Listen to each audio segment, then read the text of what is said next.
चलो आज व्यंजन संधि के बारे में करते हैं। किसके बारे में? व्यंजन संधि। व्यंजन संधि, व्यंजन संधि तुमको पढ़ाए थे हम पहले, पढ़ाए थे कि नहीं?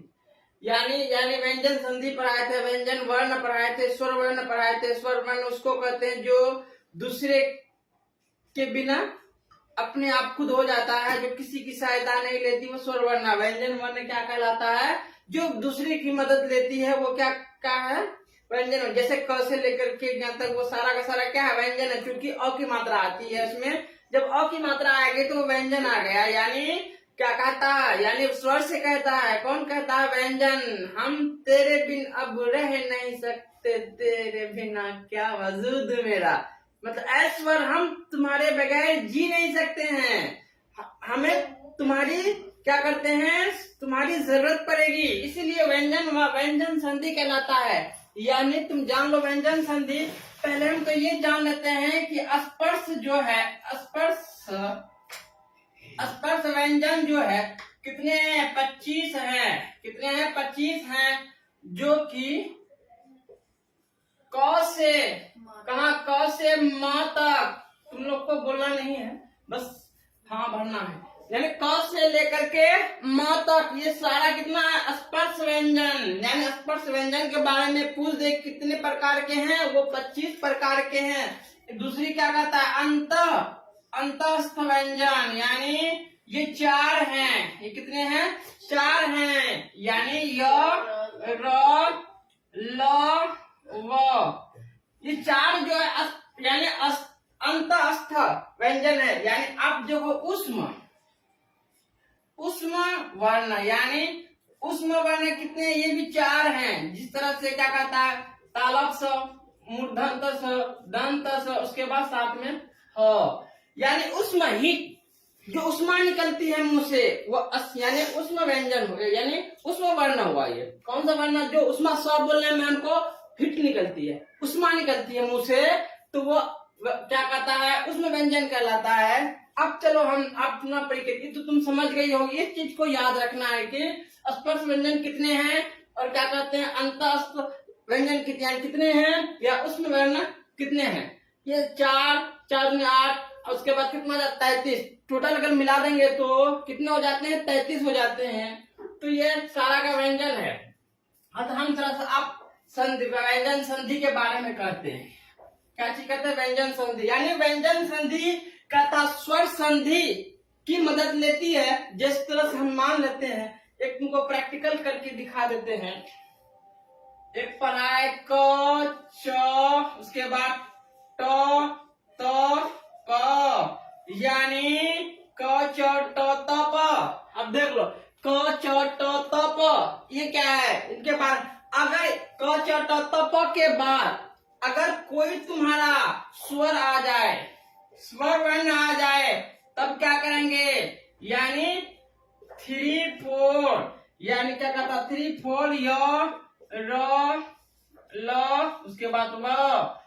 अब देख लो, यानी क, च, ट, त, प के बाद अगर कोई स्वर आ जाए तो वहां पे कौन सा लगेगा? तीसरा वाला लग जाएगा। कौन सा? यानी तीसरा वाला लग जाएगा। जिस तरह से कवर्ग का मुखिया कौन हुआ? क हो गया। चवर्ग का मुखिया कौन होता है? च होता है। टवर्ग का मुखिया कौन हुआ? ट होता है। तवर्ग का मुखिया त होता है। वर्ग का मुखिया प होता है।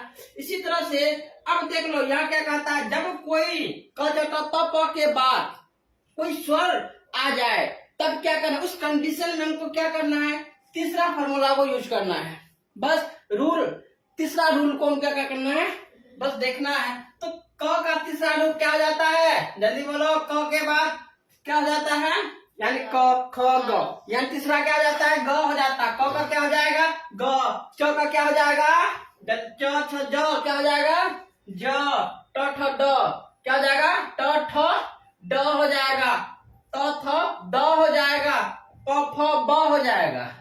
अब देख लो, यानी कौन सा फॉर्मूला इस्तेमाल किए? तीसरा वाला फॉर्मूला इस्तेमाल किए। जब कोई स्वर आ जाए, यानी स्वर आ जाए, जैसे अ, आ, हर्षई, दुर्गई आ जाए, तो हमको क को ग में बदल देना है। च को ज में बदल देना है, ट को द में बदल देना है, त को द में बदल देना है, प को ब में बदल देना है। बस जैसे हम एक प्रैक्टिकल ले लेते हैं,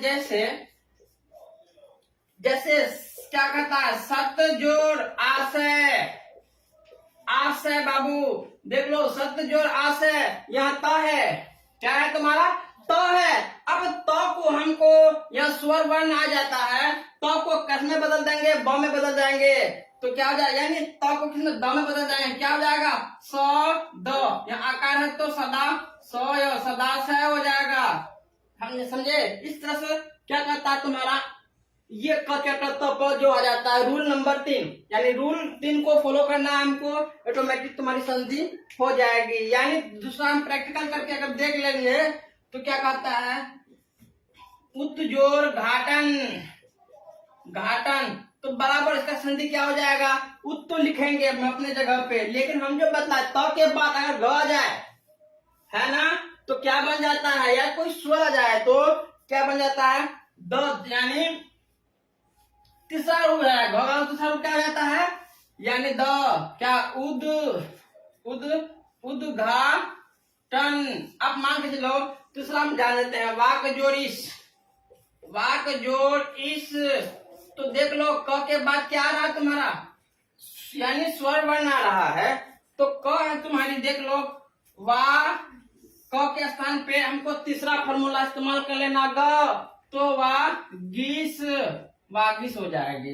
बोलो समझने में कौन है, जैसे एक प्रकार और लेते हैं, जैसे में दिक जोड़ अंबर, दिक जोड़ अंबर क्या हो जाता है, जैसे दी तो लिखेंगे ही हम, साथ में क के बाद तुम्हारा अ आ रहा है, तो अ के साथ हमको व्यंजन यानी स्वर बनना है अ, लेकिन क के बाद हमको तीसरा फॉर्मूला यूज करना, जब स्वर आ जाए तो तीसरा फॉर्मूला हमको अपनाना है, तो क के बाद क्या हो जाएगा, तीसरा रूप ग हो जाएगा, दिगंबर हो जाएगा, क्या हो जाएगा, दिगंबर।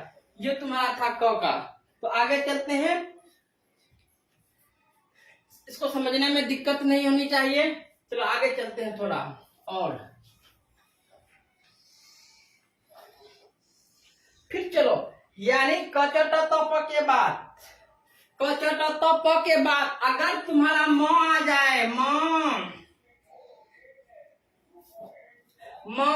या न आ जाए बाबू, तब क्या करोगे, यदि कचट तप के बाद अगर तुम्हारा म या न आ जाए, उस स्थिति में क्या करेंगे हम जानते हो, पांचवा स्थान को देखेंगे।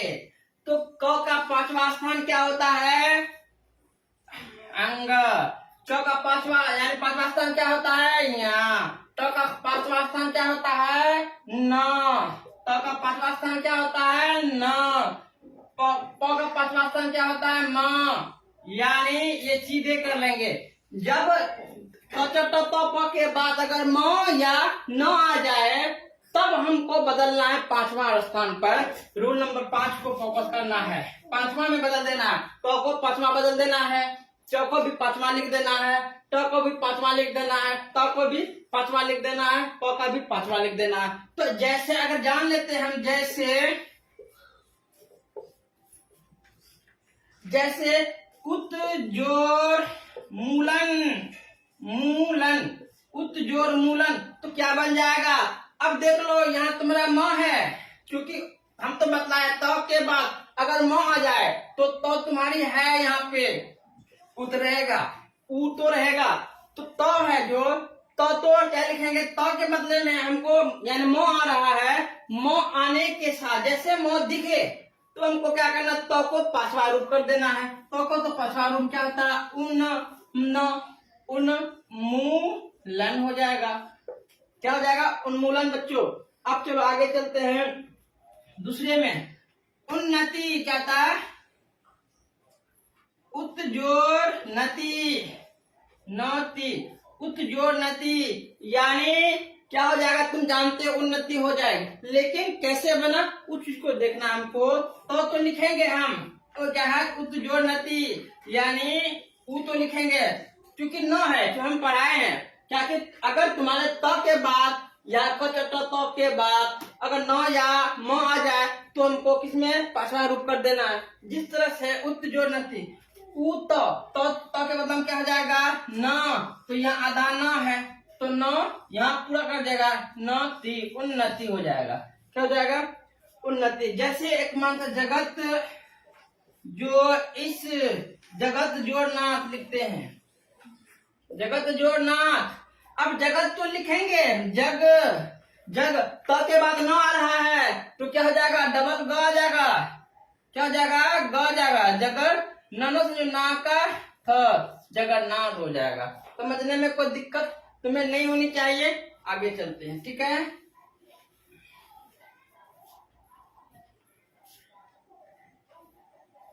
अब चलो इसको हम मिटा देते हैं ठीक है अच्छे से।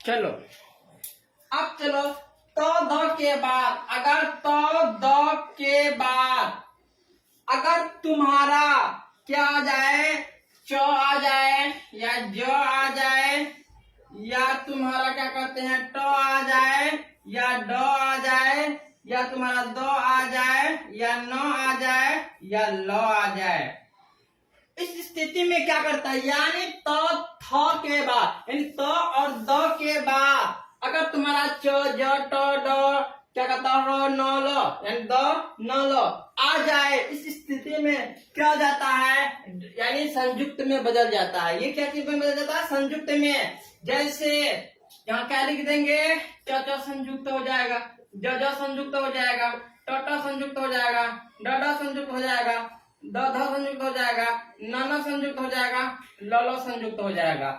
कब ऐसा स्थिति में त द के बाद अगर च ज ट ये सब वर्ण को हमको दिमाग में सेट करके रखना है ताकि इसके बाद त द के बाद अगर आ जाए तो ये डबल हो जाता है। जैसे चो में चो लगा देंगे, जो में जो लगा देंगे, टो में टो लगा देंगे, ड में डो लगा संयुक्त में क्या होता है बदल जाता है। जैसे हम लिखते हैं तरह से जैसे अगर हम जैसे में देखेंगे क्या कहता उच्चारण उत जोर चारण, देख लो उत जोर चारण तो उ तो लिखेंगे तो के बाद तुम्हारा आ रहा है च, क्या रहा है च रहा है तो उनको इस कंडीशन में क्या आ जाएगा डबल च आ जाएगा र न उच्चारण। दूसरा ले लेते हैं थोड़ा सा और एक ठो क्या करता है सतजन, सत जोर जन यानी क्या हो जाएगा स तो रहेगा तो के स्थान पे क्या आ जाएगा तो संयुक्त आएगा यानी तो आ रहा तो के बाद जो आ रहा तो क्या हो जाएगा जो संयुक्त आ जाएगा सज्जन हो जाएगा। अब मान के चलो क्या करता उत जोड़ लाश तो क्या हो जाएगा ये उ तो के बाद लो आ रहा है तो है लेकिन लो आ रहा तो किस में बदल जाएगा लो संयुक्त में बदल जाएगा लाश। इस तरह से तो द के बाद अगर च ज ट ड या द न ल आ जाए तो ये संयुक्त में बदल जाता है। समझने में दिक्कत नहीं होनी चाहिए, अच्छे से समझोगे तो कोई दिक्कत तुम्हें नहीं होगा। चलो फिर त और द के बाद तो और द के बाद अगर तुम्हारा तालब स दिख जाए तो च को बदल देना। तो और द के बाद तालब स अगर दिखता है तो को हम द च में बदल देंगे, समझे। स को छ में बदल देंगे बाबू। सोच लो अगर त द के बाद अगर तालब स तुम्हें दिख रहा है तो त को हम च में बदल देंगे, स को हम छ में बदल देंगे। जैसे अब एक चीज ले लेते हैं हम जैसे में कि जैसे क्या कहता है सत जोड़ शास्त्र, सत जोड़ शास्त्र बाबू सोच लो सत तो लिखेगा स तो लिखेगा तो है तो के बाद तुमको यहाँ तालब स दिख रहा है तो के बाद तालब स दिख रहा है। जब दिख रहा है तो हमको किस में बदलना तो को च में बदल देना है, आधा च में बदल देना है। फिर तालब स की जगह छ आ जाएगा, तालब स की जगह क्या जाएगा छ जाएगा। क्या हो जाएगा जल्दी बोलो सक छात्र, क्या हो जाएगा सक छात्र हो जाएगा। बोलो समझने में कोई दिक्कत नहीं होना चाहिए तुमको इसमें भी, ठीक है।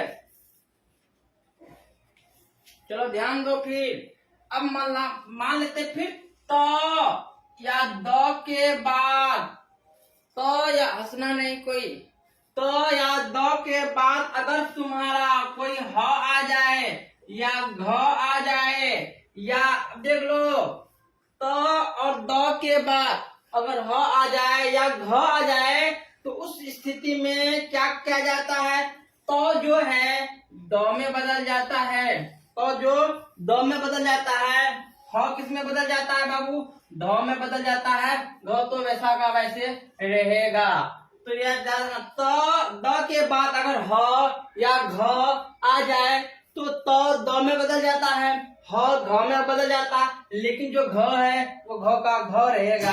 जैसे हम एक प्रैक्टिकल करके तुमको दिखला देते एग्जाम्पल, जैसे उत जोर हरण, उत जोर हरण, यानी ऊ तो रहेगा, तो जो है क्या कहता है, तो जो तुम्हारा तो के बाद तुम्हारा ह दिख रहा है तो किस में आ जाएगा, जल्दी बोलो, द में हो जाएगा, किस में आ जाएगा, द में जाएगा।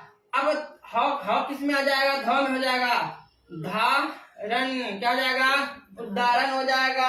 अब तत्, जैसे तत् जोर हित, अब जानते हो तो रहेगा, अब तो के बाद फिर ह दिख रहा तुमको, क्या हो जाएगा, तद्धित हो जाएगा, क्या हो जाएगा, तद्धित, यानी उत जोर घाटन, उत जोर घाटन, ऊ रहेगा वैसा का वैसे, तो के बाद घ दिख रहा है, लेकिन घ दिख रहा है, क्या हो जाएगा, वो वैसा ही रहेगा, उद्घाटन हो जाएगा, उद्घाटन, उद्घाटन हो जाएगा। समझने में तुमको कोई चीज की दिक्कत नहीं होनी चाहिए, आराम से समझो। चलो फिर से देखो, यानी क्या कहता है अपना, हर्षु के बाद, फिर से समझो, हर्षु के बाद, हर्षु का कैसा इधर से आता है, समझे, हर्षु का ऐसे आता है। अगर इसके बाद अगर तुमको छ दिख जाए, छ अगर दिखाई पड़ जाए तो समझ लेना कि ये छ में बदल देना है इसको। जैसे हम लिखते हैं कि जैसे परिजोर क्या होता है, छेद, परिजोर छेद, प तो रहेगा री, हर्षी का दिख रहा है हमको, र यानी हर्षी का, हर्ष के बाद छ दिख रहा है तो क्या हो जाएगा, छ संयुक्त एकार्ध, परिच्छेद हो जाएगा, विच्छेद, अमान कहने वी जोड़ छेद। अब देख लो यहाँ तो वो रहेगा, हर्षी का दिख रहा है, हर्षी का के बाद तुम्हें छ दिख रहा है, छ जब दिख रहा है तो क्या हो जाएगा, एक आ जाएगा, वी छेद हो जाएगा।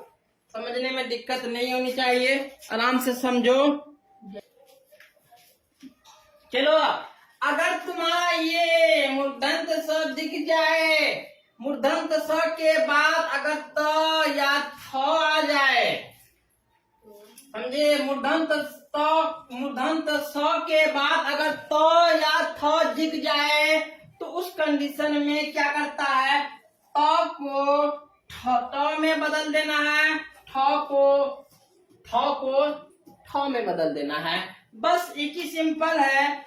अगर ताला मूर्धन्त स के बाद त या थ दिख जाए तो त को ट में बदल देना है, थ को ठ में बदल देना है। जैसे एक ले लेते हैं कि जैसे और पृष्ठ क्या लिखेंगे, यानी पृष्ठ नहीं, यानी पृष्ठ जोड़ ठ, पृष्ठ जोड़ ठ, यानी थ हो जाएगा, पृष्ठ जोड़ ठ, तो क्या हो जाएगा, प्री स के बाद थ दिख रहा है तो थ किस में बदल देना, स ठ संयुक्त में, तो क्या हो जाएगा, पृष्ठ।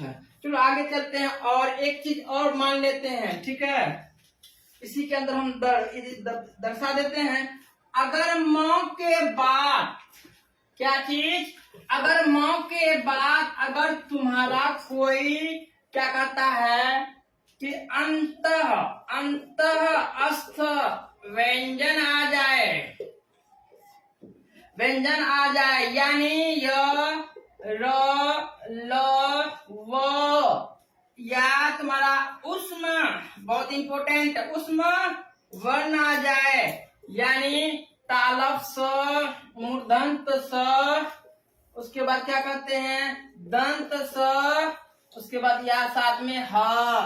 अब देख म के बाद अगर अंत अस्त व्यंजन दिख जाए यानी य र ल व आ जाए, उष्म व्यंजन यानी उष्म वर्ण यानी तालब से मूर्धन दंत से ह आ जाए, इस कंडीशन में स जो या म जो है किसमें बदल जाता है, अनुस्वार में बदल जाता है। समझे, चाहे य र ल व रहे, चाहे तालब से मूर्धन दंत से ह रहे, तो उस कंडीशन में म अपना रूप चेंज कर लेता है किसमें, अनुस्वार में। जैसे सम सम जोड़ सा, क्या हो जाएगा, रुको एक मिनट, स तो रहेगा, म के बाद तुम्हारा स दिख रहा है तो क्या आ जाएगा, अनुस्वार में बदल जाएगा, तो फिर आ जाएगा संसार। ठीक है, अब देख लो जैसे समजोर साध समजोर वाद, अब देख लो स तो रहेगा, म के साथ वो दिख रहा है क्योंकि वो तुम्हारा है, वो तो क्या जाएगा, अनुस्वार में बदल जाएगा म को, तो वो आकार द संवाद। समझने में दिक्कत नहीं होनी चाहिए। बस अब एक चीज और ले लेते हैं, ट्रिक तुमको बतला देते हैं। एक ट्रिक है तुमको, अगर तुम्हारी कोई व्यंजन वर्ण अगर पहचानना है, व्यंजन वर्ण को अगर हमको पहचानना है तो आसान तरीका है। जैसे च दिख जाए कहीं पे तुमको, यानी च दिख जाए तो उस कंडीशन च दिख जाए, ज या क्या कहते हैं ड या क्या कहते हैं तुम्हारा ट या न या ल है, या तुम्हारा दूसरे या तुम्हारा पहले अक्षर पर अगर अनुस्वार दिख जाए या तुमको सोच लो, तुमको क्या कहता है सठ संयुक्त, नम संयुक्त, ये सारा जज संयुक्त या जज संयुक्त, डर संयुक्त, ऐसा लफ्ज तुमको कोई वर्ड में दिख जाए तो समझ लेना वो व्यंजन वर्ण है। कौन सा है, व्यंजन वर्ण है। पहले अक्षर में अगर अनुस्वार भी दिख जाए तो वो भी समझ जाना कि वो व्यंजन वर्ण है। जैसे उच्चारण ये कौन सा वर्ण है, व्यंजन वर्ण है। जैसे संस्वार सार, ये भी क्या है, क्योंकि अनुस्वार दिख रहा है तुमको, संसार। पृष्ठ जैसे परिकर सठ संयुक्त, कौन सा वर्ण हुआ, व्यंजन वर्ण है। व्यंजन वर्ण अपना परिभाषा वही देता है कि हम किसी के बगैर जी नहीं सकते हैं, स्वर हम तुम्हारे बगैर जी नहीं सकते हैं, तुम्हारी सहायता की मुझे जरूरत है। बोलो, समझने में तुमको कहीं दिक्कत नहीं आनी चाहिए, बिल्कुल नहीं आना चाहिए। इस तरीके से अगर समझ जाओगे ट्रिक तो समझने में आसान हो जाएगा तुमको, और एग्जाम में तुम किसी प्रकार के संधि पूछ देगा तुम आसान से बना लोगे।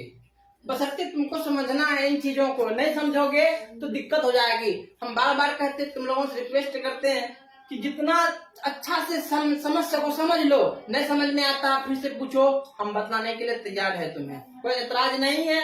इसीलिए तुम अच्छे से समझ जाओगे। एक तुम्हारा जिस तरह से क्या कहते हैं खिलौना होता है ना, जिसको फार्मूला, मैथ का फार्मूला याद रहता है, मैथ खिलौना उनके लिए हो जाता है। इसे ये तुम्हारा फार्मूला है, इसको सिर्फ जान लेंगे, ट्रिक को जान लेंगे तो संधि क्या चीज है, कोई बड़का चीज नहीं है। स्वर संधि भी पढ़ा दिए हैं, व्यंजन संधि भी तुम्हारा खत्म हो गया है, और साथ में तुम्हारा विसर्ग संधि हम आगे चैप्टर में तुमको पढ़ा देंगे। समझने में कोई दिक्कत नहीं, ठीक है।